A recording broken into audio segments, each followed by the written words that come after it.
નમસ્કાર, આપ જોઈ રહ્યા છો ગુજરાત પ્રાઇમ ટાઈમ। આપની સાથે હું છું ઝરણા। સમાચારો મળી રહ્યા છે બનાસકાંઠાથી। અહીં પાલનપુર હાઈવે પર આવેલ ખાનગી કોમ્પ્લેક્સના ત્રીજા માળેથી યુવકના નીચે પટકાવવાના મામલે ગઈકાલે યુવકો નીચે પટકાતા એક યુવકનું નીપજ્યું હતું મોત અને એક યુવક ઘાયલ થયો હતો। ત્યારે સમગ્ર ઘટનાના સીસીટીવી ફૂટેજ પણ સામે આવ્યા છે। પાટણના યુવકો પાલનપુર હાઈવે પર ખાનગી કોમ્પ્લેક્સની રેલિંગ પર બેઠા હતા તે સમયે આ દુર્ઘટના બની હતી। યુવક પટકાતા અન્ય યુવક તેને બચાવવા ગયો હતો, જે પણ નીચે પટકાયો હતો, જે ગંભીર રીતે અહીં ઘાયલ થયો હતો, જેમાંથી એક યુવકનું મોત થયું છે જ્યારે કે એક ગંભીર છે, જેની સારવાર ચાલી રહી છે। આપ જોઈ રહ્યા છો બંને યુવકો જે છે તે અહીં આ પ્રકારે મસ્તી કરી રહ્યા છે અને ત્યારબાદ એક યુવક જે છે તે સરકી જાય છે આ રેલિંગ પરથી। બીજો યુવક તેને બચાવવા જાય છે, પરંતુ બેલેન્સ ન રહેતા બંને યુવકો નીચે પટકાય છે, જેમાંથી એકનું મોત થઈ જાય છે જ્યારે કે એક ઘાયલ છે।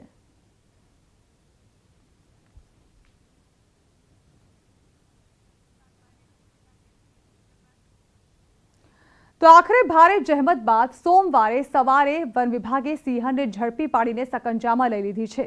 ગઈકાલથી જ વન વિભાગે સિંહણના રેસ્ક્યુ માટેના પ્રયાસો હાથ ધર્યા હતા।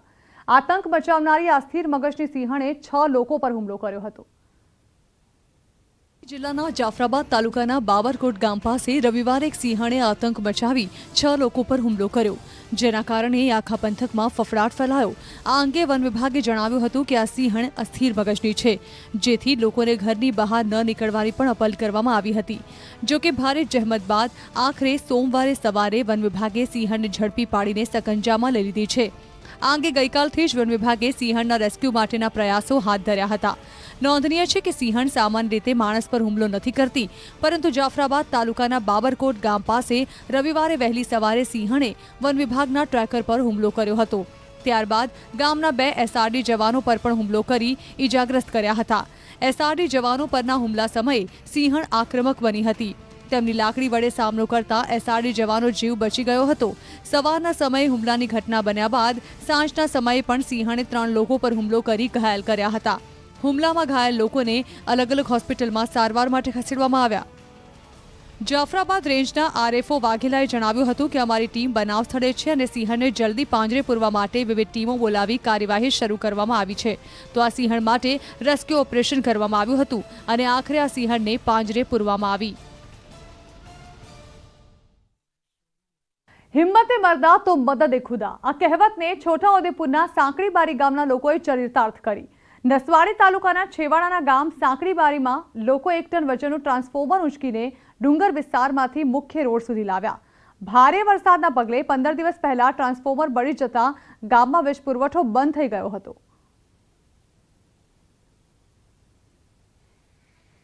અત્યારે અમે ટીસી ભરીને લાવ્યા છે કુલજરમાં।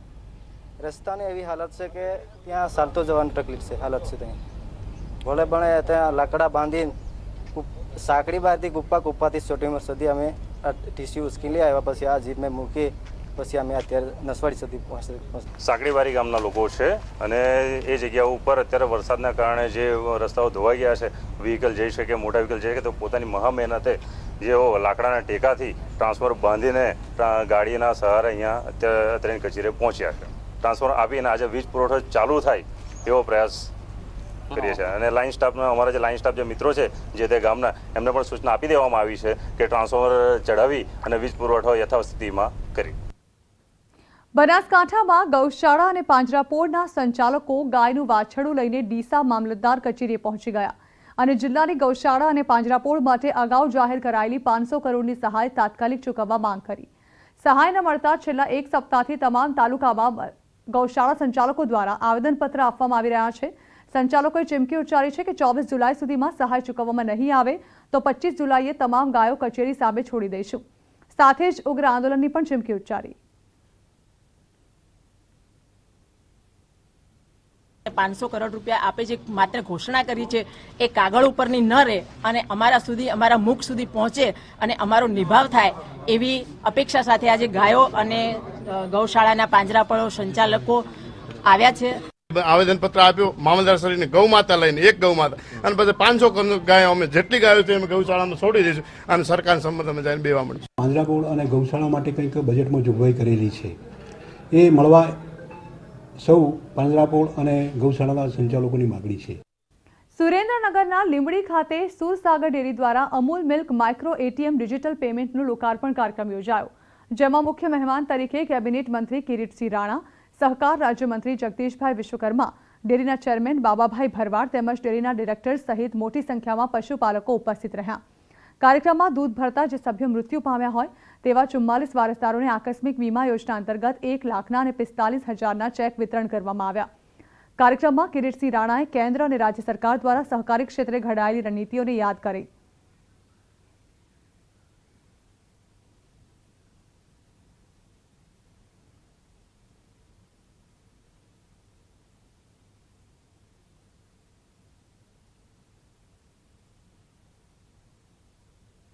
અમરેલીના ધારીમાં ખોડિયાર ડેમનો એક ગેટ ખોલવામાં આવ્યો. ડેમનો એક દરવાજો 10 ઇંચ ખોલવામાં આવ્યો હતો. ડેમમાંથી છોડાઈ રહ્યું છે 645 ક્યુસેક પાણી. ખોડિયાર ડેમમાં નવા નીરની આવક થતાં પાણી છોડવામાં આવી રહ્યું છે. નીચાણવાળા વિસ્તારમાં આવેલા 7 તાલુકાના ગામોને એલર્ટ કરવામાં આવ્યા છે. ડેમ વિભાગ દ્વારા ગામડાઓમાં આ અંગે સૂચના પણ આપવામાં આવી છે.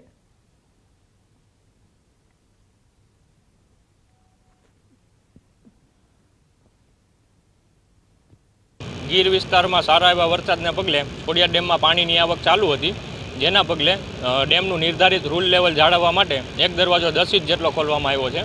ડેમની પૂર્ણ સપાટી 75 ફૂટ છે, પરંતુ સરકારશ્રીના આદેશ મુજબ રૂલ લેવલ જાળવવાનું થતું હોય અને હાલમાં પૂર પ્રવાહ 645 ક્યુસેક જેટલો વહેવામાં આવેલો છે.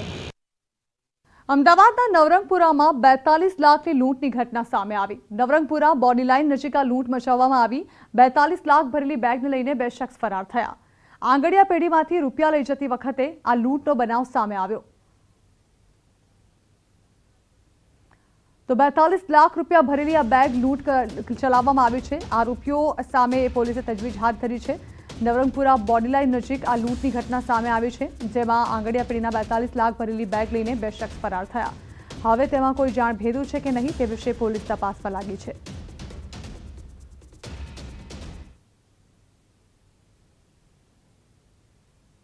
અમદાવાદ શહેર પોલીસ ઉપર વધુ એક વખત સવાલ ઊભા થયા છે, કારણ કે ભરચક વિસ્તાર એવો સીજી રોડ છે કે જ્યાંથી રૂપિયા 40 લાખથી વધુ રોકડ રકમની ચીલઝડપ બની છે. આપ જોઈ શકો છો દ્રશ્યની અંદર જે રીતે ઘટના બની હતી, ત્યારબાદ ડીસીપી સહિતના ઉચ્ચ પોલીસ અધિકારીઓ છે તે ઘટના સ્થળ પર આવી પહોંચ્યા હતા, કારણ કે જે સીજી રોડ છે તે હર હંમેશા માટે ભરચક ગણાતો હોય છે. અહીં વાહનોની અવરજવર પણ સદા માટે રહેતી હોય છે, પરંતુ આ પ્રકારનો જે બનાવ બન્યો છે લગભગ સાંજે 6 વાગ્યા બાદ આ બનાવ બન્યો છે અને પરિણામે પોલીસ દોડતી થઈ ગઈ છે. જ્યારે સમગ્ર ઘટનાની જાણ પોલીસને થઈ હતી ત્યારે ક્રાઇમ બ્રાન્ચ સહિતના અધિકારીઓ છે તે ઘટના સ્થળ પર આવી પહોંચ્યા હતા અને આસપાસના સીસીટીવી ફૂટેજ છે તેના આધારે આ સમગ્ર મામલે વધુ તપાસ શરૂ કરી છે. જે ફરિયાદી હતા તે ફરિયાદી પોતે આંગડિયા પેઢીમાંથી રૂપિયા લઈને જઈ રહ્યા હતા. તે દરમિયાન બાઇક પર આવેલા 2 શખ્સોએ આ ઘટનાને અંજામ આપ્યો છે. કેમેરામેન વિજય પરમાર સાથે ઋત્વિજ સોની, ન્યૂઝ 18 ગુજરાતી, અમદાવાદ. તો અમદાવાદ શહેરમાં એક સાથે ખાબકેલા 12 થી 14 ઇંચ વરસાદને પગલે રોડ રસ્તા ભારે ક્ષતિગ્રસ્ત થયા છે. રોડ રસ્તા પર પેચવર્ક અને ભુવાનું રિપેરિંગ કામ યુદ્ધના ધોરણે હાથ ધરવામાં આવ્યું છે. શહેરમાં 5700 પેચવર્કની કામગીરી કરવામાં આવી છે. આ ઉપરાંત શહેરમાં 41 ભુવા પડ્યા હોવાનું સામે આવ્યું હતું, જેને લઈને પણ કામગીરી ચાલી રહી છે. લગભગ 5700 જેટલા જે પેચવર્કની જે કામગીરી છે એ કામગીરી પૂરી કરવામાં આવી છે. પણ હાલ જે 1500 પેચવર્કની કામગીરી બાકી છે એ આગામી 2 થી 3 દિવસમાં જ એ પેચવર્કની કામગીરી કોર્પોરેશન દ્વારા પૂરી કરવામાં આવનાર છે. શહેરમાં કુલ 41 જેટલી બ્રેકડાઉન એટલે કે ભુવાના કિસ્સા બનેલા હતા, એમાંથી 13 જેટલા બ્રેકડાઉનની જે કામગીરી છે કામગીરી પૂરી કરવામાં આવી છે. તો આ તરફ અમદાવાદના કાઉન્સિલર્સે ચોમાસામાં ફરવા જવાનો પ્લાન ગોઠવ્યો હતો. આગામી 21 થી 23 તારીખ સુધી તેઓ કેવડિયા જવા માટેનું આયોજન કરી રહ્યા હતા, જેમાં પક્ષ તથા વિપક્ષના તમામ કાઉન્સિલર્સ પ્રવાસે જવાના હતા. જોકે સમાચાર બહાર આવતા લોકો તરફથી આકરી ટીકા કરવામાં આવી હતી. જ્યાં એક બાજુ અમદાવાદીઓ વરસાદ અને રોડ રસ્તાની સ્થિતિના કારણે હાલાકીનો સામનો કરી રહ્યા છે, ત્યારે કાઉન્સિલર્સને ફરવા જવાના સેના ભરખાશે. લોકોના આક્રોશને જોતા પક્ષ અને વિપક્ષના કાઉન્સિલર્સે યુટર્ન માર્યો. કોંગ્રેસ તરફથી વિરોધના સૂર સામે આવ્યા તો મેયર કિરીટ પરમારે તો આવો કોઈ પ્લાન જ ન હોવાની વાત કરી. अहमदाबाद म्यूनसिपल कॉरपोरेशन में सत्ताधारी भारतीय जनता पार्टी ने एक आयोजन किया है जिसमें सभी कॉरपोरेटर्स को केवड़िया की 3 दिन की टूर के लिए एक प्रवास बनाया गया है, जिसमें कांग्रेस पार्टी ने ये काम का विरोध किया है। હજુ તો કોઈ એવું આયોજન નથી અને કોઈ વિચારણા નથી. અત્યારે બધા કાઉન્સિલરો ફિલ્ડમાં છે, પબ્લિકની વચ્ચે છે. હિંમતનગરમાં આમ આદમી પાર્ટી દ્વારા રેવડી રેલીનું આયોજન કરાયું. ટાવર ચોકથી નીકળી 532 વિસ્તાર સુધી યોજાઈ આ રેવડી રેલી. વિવિધ બેનર સાથે આ રેલી કાઢવામાં આવી. હાથમાં બેનર સાથે નાના બાળકોને લારીમાં બેસાડી રેલી નીકાળાઈ, જેમાં આપના 15થી વધુ કાર્યકરોની પોલીસે અટકાયત કરી. દેશના સર્વોચ્ચ એવા રાષ્ટ્રપતિના પદ માટે આજે મતદાન યોજાયું. ગુજરાતમાં ભાજપ, કોંગ્રેસ અને અપક્ષ ઉપરાંત અન્ય તમામ પાર્ટીના ધારાસભ્યોએ મતદાન કર્યું, તો એનડીએના ઉમેદવારને ભાજપ સિવાય વધારાનો પણ મત મળ્યો.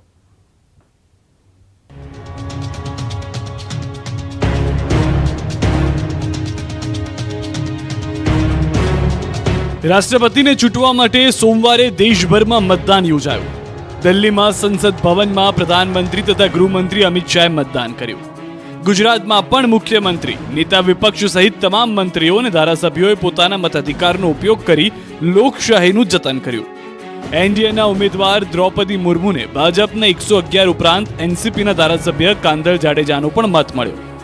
એનસીપી યુપીએના ઉમેદવાર યશવંત સિન્હાને સમર્થન આપે છે, પરંતુ કાંદલ જાડેજાએ દ્રૌપદી મુર્મુને મત આપ્યો. કાંદલે આ વાત પોતાના અંદાજમાં જ મીડિયા સમક્ષ રજૂ કરી. મને કોઈનો કંઈ ફોન આવ્યો, મને કોઈનો આદેશ નથી મળ્યો.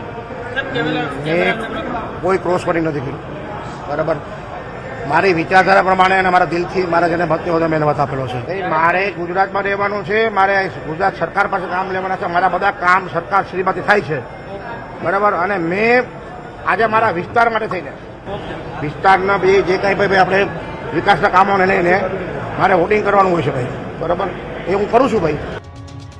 મતદાન પૂર્ણ થવાનો સમય 5 વાગ્યાનો હતો, પરંતુ ગુજરાતમાં 4 વાગ્યા પહેલા જ તમામ સભ્યોએ મતદાન કર્યું. આ તરફ આ મુદ્દે રાજનીતિ પણ શરૂ થઈ. નેતા વિપક્ષ સુખરામ રાઠવાએ ભાજપ આદિવાસી કાર્ડ રમતી હોવાનો આરોપ લગાવ્યો, જેની સામે વાઘાણીએ પલટવાર કર્યો. આદિવાસીઓમાં એવી સમજ ફેલાવવાનો પ્રયત્ન કરશે કે અમે તમને આદિવાસી રાષ્ટ્રપતિ આપ્યા છે, અને એવો માહોલ બનાવીને પોતાનો એક પાકો કરવા માસ્ટર સ્ટ્રોક લગાવ્યો એવું લાગે છે. પણ જે રીતના મતદાન થયું છે એમાં ગુજરાતમાં કોઈ ફેરફાર दिखातो नहीं। एक तरफा बोल रहे हैं कि आदिवासी और पिछड़ा समाज आगे आए, जब उसको इतना बड़ा पद वो निश्चित भी है, फिर भी आदिवासी और पिछड़े समाज की बात करने वाली कांग्रेस आज मुखर रही है। मतदान बाद હવે 21 જુલાઈએ મતગણતરી હાથ ધરાશે અને દેશને 15મા રાષ્ટ્રપતિ મળશે, જેમાં આંકડા મુર્મુના સમર્થનમાં જોવા મળી રહ્યા છે। ગીતા મહેતા, ન્યૂઝ 18 ગુજરાતી, ગાંધીનગર। રાજ્યસભાના સાંસદ પરિમલ નથવાણીએ આજ રોજ રાષ્ટ્રપતિની ચૂંટણી માટે ગાંધીનગર વિધાનસભામાં મતદાન કર્યું। આંધ્રપ્રદેશથી રાજ્યસભાના સાંસદ પરિમલ નથવાણીએ ગાંધીનગર વિધાનસભા ખાતેથી મતદાન કરવા અગાઉથી મંજૂરી મેળવી હતી, જે અંતર્ગત તેમણે આજરોજ ગાંધીનગર વિધાનસભા ખાતે પોતાના મતાધિકારનો ઉપયોગ કર્યો હતો। मुझे एक ख्वाहिश थी कि मैं कभी विधानसभा में आया नहीं हूँ, तो हमेशा राज्यसभा में रहा हूँ, तो ये मेरे लिए गौरव की बात है कि गुजरात विधानसभा में मुझे वोट देने का अवसर मिला, उसके लिए आप सबका आभारी हूँ। ચૂંટણી પહેલા ચુવાડિયા કોળી સમાજમાં વિખવાદ હોય તેવી સ્થિતિ જોવા મળી। એક જ દિવસે રાજકોટમાં ચુવાડિયા કોળી સમાજના જ બે અલગ અલગ સંમેલનો યોજાતા અટકળો વહેતી થઈ, કારણ કે એક તરફ ભાજપના પૂર્વ સાંસદ દેવજી ફતેપરાએ સંમેલન યોજ્યું, જેમાં તેમણે વેલનાથ સેનાના ભાજપ સમર્પિત આગેવાનો કાર્યકરોને બોલાવ્યા। બીજી તરફ ધર્મેન્દ્ર ઝીંઝુવાડિયાએ પણ સંમેલન યોજ્યું। જ્યારે વિખવાદ અને સમાજમાં બે ફાંટાની વાત અંગે પૂછવામાં આવ્યું, ત્યારે બંને નેતાઓએ આ વાતને નકારી કાઢી।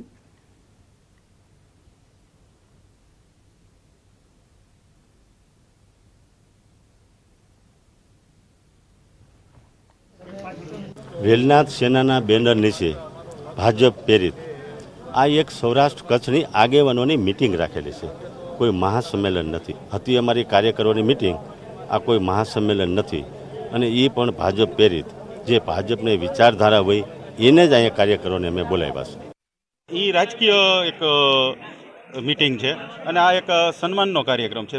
બંને વસ્તુ અલગ છે. એ કાર્યક્રમને આ કાર્યક્રમને કોઈ લેવા દેવા નથી.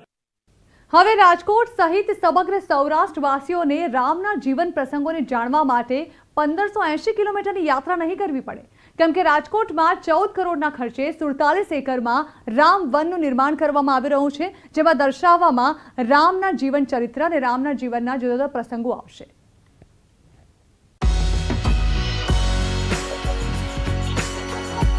આપ જે દ્રશ્યો જોઈ રહ્યા છો તે દ્રશ્યો ઉત્તર પ્રદેશમાં આવેલી અયોધ્યાના નથી, પરંતુ રાજકોટ મહાનગરપાલિકા દ્વારા નવનિર્મિત રામવનના છે. અહીં ₹15 કરોડના ખર્ચે નવનિર્મિત રામવનમાં ભગવાન શ્રીરામના જીવનના જુદા જુદા પ્રસંગોને આવરી લેતા 11 સ્કલ્પચર તૈયાર કરવામાં આવ્યા છે. આજની પેઢી જ્યારે આર્ય સંસ્કૃતિ અને ભગવાન રામના જીવન મૂલ્યોને વિસરી રહી છે, ત્યારે જન સુધી રામ અને રામના જીવન ચરિત્ર તેમજ રામ નામનો મહિમા પહોંચે તે હેતુથી મહાનગરપાલિકા દ્વારા રાજકોટ ખાતે આજી ડેમ પાસે મિની અયોધ્યારૂપી રામવન ઊભું કરવામાં આવ્યું છે. વર્ષ 2019માં શરૂ કરવામાં આવેલું રામવનનું કામ 2022 સુધીમાં પૂર્ણ કરવા નક્કી કરવામાં આવ્યું હતું અને એ જ પ્રમાણે આજે રામવનનું લગભગ તમામ કામ પૂર્ણ કરી દેવામાં આવ્યું છે. આરએમસી દ્વારા 14 કરોડના ખર્ચે આ રામવન તૈયાર કરવામાં આવ્યું છે. રામવનમાં કુલ 25 ભાગ દર્શાવવામાં આવ્યા છે, જેમાં અલગ અલગ 60 પ્રજાતિના 60,000થી વધુ વૃક્ષોનું પણ વાવેતર કરવામાં આવ્યું છે. ભગવાન રામના જીવન આધારિત પ્રસંગોની ઝાંખી કરાવતા અલગ અલગ 22 જેટલા સ્કલ્પચર મૂકવામાં આવ્યા છે. તો અહીં રામ સેતુ પણ બનાવવામાં આવ્યો છે. આ રામવનની વિશેષતા એ છે કે ભગવાન રામે કરેલા 14 વર્ષના વનવાસના પ્રસંગોને અહીં આબેહૂબ કંડારવામાં આવ્યા છે, જેમાં સૌથી વધારે ભગવાન રામની વિશાળ મૂર્તિ, જટાયુ દ્વાર, ભગવાન રામના ધનુષ્યાકારનો મુખ્ય પ્રવેશ દ્વાર, સંજીવની બુટી સાથે પર્વત લઈ આવતા હનુમાનજી મહારાજના સ્કલ્પચર આકર્ષણનું કેન્દ્ર બની રહેશે. હાલ આ રામવનનું 98% કામ પૂર્ણ થઈ જતા આગામી 7મ-8મના તહેવાર સુધીમાં રામવન લોકો માટે ખુલ્લું મૂકવામાં આવે તેવી શક્યતા સેવાઈ રહી છે. તો રામવનમાં વિવિધ પ્રસંગોની પ્રતિકૃતિ રામાયણના જીવંત દર્શન કરાવશે. એક ઓફિસ અને મીટિંગ હોલ પણ અહીં બનાવાયો છે, એટલે કે ભવિષ્યમાં રાજકોટ મહાનગરપાલિકા દ્વારા કોઈ મીટિંગ કે પ્રેસ કોન્ફરન્સ કરવાની થાય તો તે પણ રામવનમાં થઈ શકશે. બાળકો માટે ક્રીડાંગણ, રમતગમતના સાધનો, વડીલો માટે બેસવાની વ્યવસ્થા કરવામાં આવી છે. તો સૌરાષ્ટ્રમાં 4 ચાંદ લાગે તેમ રામવન રાજકોટનું આભૂષણ બનશે. રાજકોટ મહાનગરપાલિકા દ્વારા અલગ અલગ 22 સ્કલ્પચર ઊભા કરવા માટે લગભગ 1.50 કરોડથી પણ વધુનો ખર્ચ કરવામાં આવ્યો છે. સમગ્ર રામાયણ આધારિત પ્રસંગો, જેમાં રામ ભરતનું મિલન હોય તે પ્રકારના વિવિધ પ્રસંગો અહીં આવરવામાં આવ્યા છે. ખાસ કરીને ટુરિસ્ટ અને રાજકોટ વાસીઓ માટે રામવનમાં ચાલી પણ શકે અને ઇલેક્ટ્રિક કારની સુવિધા સાથે વિવિધ પ્રસંગોના દર્શન કરી શકે તે પ્રકારનું આખું આયોજન કરાયું છે. રામ સેતુ પણ બનાવવામાં આવ્યો છે, તો 2 અલગ અલગ તળાવો પણ બનાવાયા છે, તેમજ મુલાકાતીઓ માટે અહીં ફૂડ કોર્ટની વ્યવસ્થા પણ કરવામાં આવી છે. રાજકોટ મહાનગરપાલિકા દ્વારા આજી ડેમના કાંઠે ખૂબ એક કુદરતી સુંદર વાતાવરણમાં કે જ્યાં 60,000 વૃક્ષોનું વાવેતર પણ થઈ ચૂક્યું છે. 47 એકરમાં જે રીતે અયોધ્યામાં રામ મંદિરનું નિર્માણ થઈ રહ્યું છે, ત્યારે આ વિસ્તારમાં રામવન, રામ ભગવાન આધારિત અલગ અલગ 15 સ્કલ્પચર કે જેમાં રામાયણના અલગ અલગ પ્રસંગો સાથે જ રામ સેતુ જેવા અલગ અલગ કુલ 3 તળાવો, ફૂડ કોર્ટ, બાળકો માટે અલગ અલગ પ્લેગ્રાઉન્ડ સાથે જ બાળકો માટે રમવાના સાધનોની વ્યવસ્થા, કુલ 47 એકરમાં આ રામવનનું નિર્માણ થયેલું છે. અને અતિ ભવ્ય કે જે વ્યક્તિ આજે સંસ્કૃતિ શું છે, રામ ભગવાન વિશેની તમામ બાબતો છે એ ત્યાં સ્થળ ઉપર જઈને જાણી શકે. બેસવા માટે ગઝેબોની વ્યવસ્થા, પાર્કિંગ માટે પૂર્ણ પાર્કિંગની વ્યવસ્થા. તો રામવન હવે લોકો માટે વધુ એક મહત્વનું ફરવાનું સ્થળ ગણાશે, જેના થકી ન માત્ર પ્રવાસીઓને મનોરંજન મળશે, પરંતુ સાથે જ રામ ભગવાનના ચરિત્રને માણવાનો તેમજ સમજવાનો એક સુંદર અવસર પણ આજની આ યુવા પેઢીને મળશે. અંકિત પોપટ, ન્યૂઝ 18 ગુજરાતી, રાજકોટ. રવિવારની રાત્રે દાહોદ નજીક માલગાડીને અકસ્માત નડ્યો અને 16 ડબ્બા પાટા પરથી ખડી પડ્યા, જેના કારણે ઉત્તર અને મધ્ય ભારતનો ટ્રેન વ્યવહાર ખોરવાયો અને 20થી વધુ ટ્રેન ડાયવર્ટ કરવી પડી.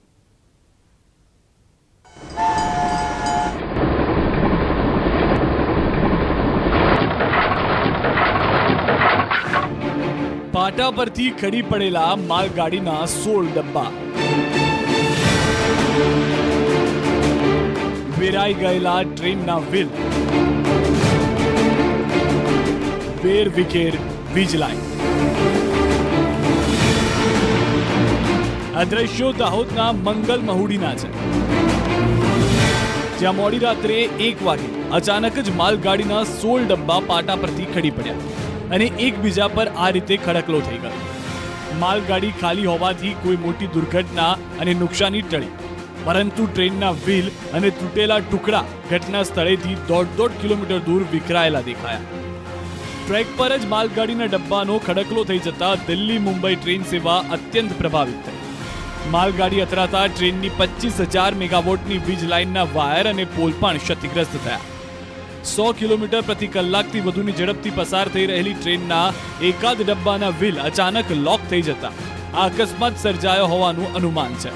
જો કે રેલવે વિભાગ દ્વારા આ મુદ્દે હજુ કોઈ સત્તાવાર કારણ નથી અપાયું. हाँ, नुकसान हुआ है, 16 वैगन डिरेल हुए हैं और ट्रैक का भी नुकसान है, सिग्नल का भी नुकसान है और डब्बों का भी नुकसान है और ऊपर जो OHE है उसका भी नुकसान है. तो अभी पहली प्राथमिकता है हमारी रिस्टोर करके लाइन चालू.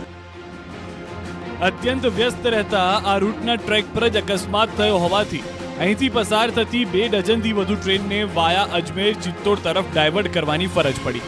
5થી વધુ ટ્રેન રદ કરવાની પણ ફરજ પડી. અકસ્માતની જાણ થતાં જ રેલવે વિભાગના ઉચ્ચ અધિકારીઓ ઘટના સ્થળે પહોંચી ગયા અને રેલવે લાઇન વચ્ચેના અવરોધને દૂર કરવા યુદ્ધના ધોરણે કામગીરી શરૂ કરી.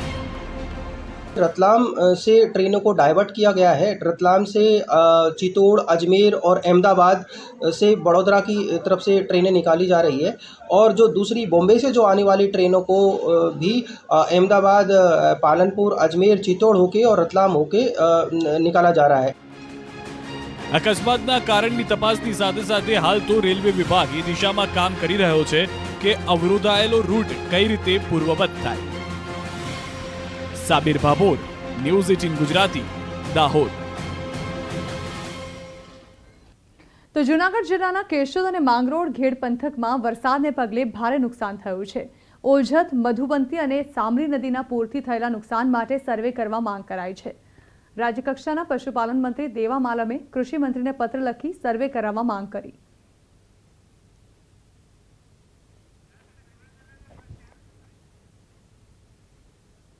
સુરેન્દ્રનગરના લીંબડી ખાતે સુરસાગર ડેરી દ્વારા Amul milk micro ATM digital પેમેન્ટનું લોકાર્પણ કાર્યક્રમ યોજાયો, જેમાં મુખ્ય મહેમાન તરીકે કેબિનેટ મંત્રી કિરીટસિંહ રાણા, સહકાર રાજ્યમંત્રી જગદીશભાઈ વિશ્વકર્મા, ડેરીના ચેરમેન બાવાભાઈ ભરવાડ તેમજ ડેરીના ડિરેક્ટર સહિત મોટી સંખ્યામાં પશુપાલકો ઉપસ્થિત રહ્યા.